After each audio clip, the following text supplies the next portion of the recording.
What is going on, you guys? It's Tutorial Tim here, and today I'm going to show you how to create a clipping mask in Adobe Illustrator and also how to rasterize it when importing to, say, the web or print.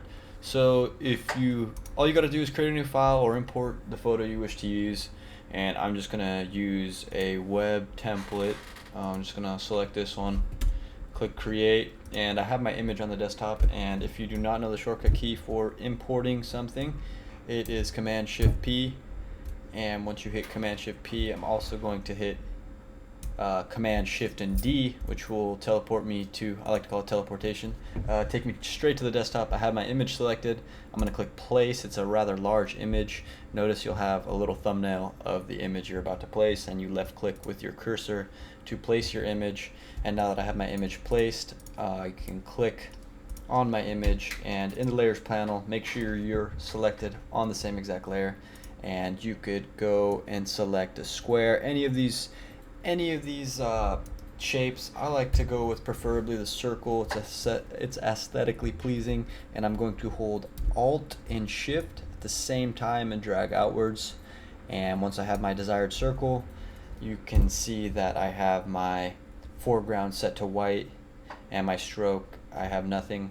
And with my foreground, I'm actually going to get rid of that so it's completely invisible, and make sure that your shape layer is on top of your photo. And once that is said to be done, say you can't find it and you just got to dig through your layers panel and make sure that it is on top of your image.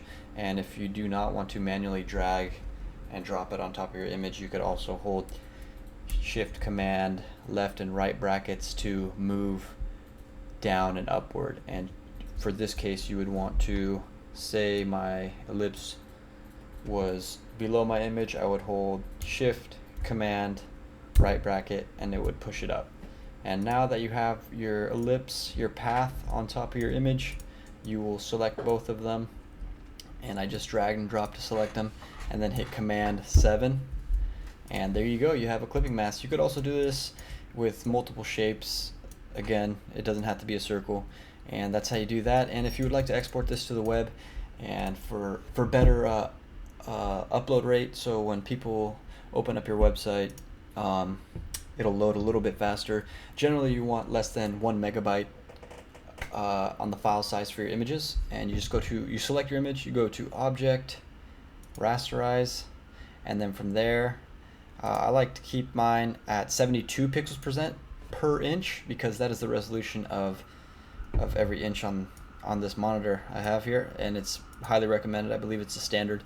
And I'm going to change the background to transparent, because if I leave it white, I will actually have, I believe, a white block around this border.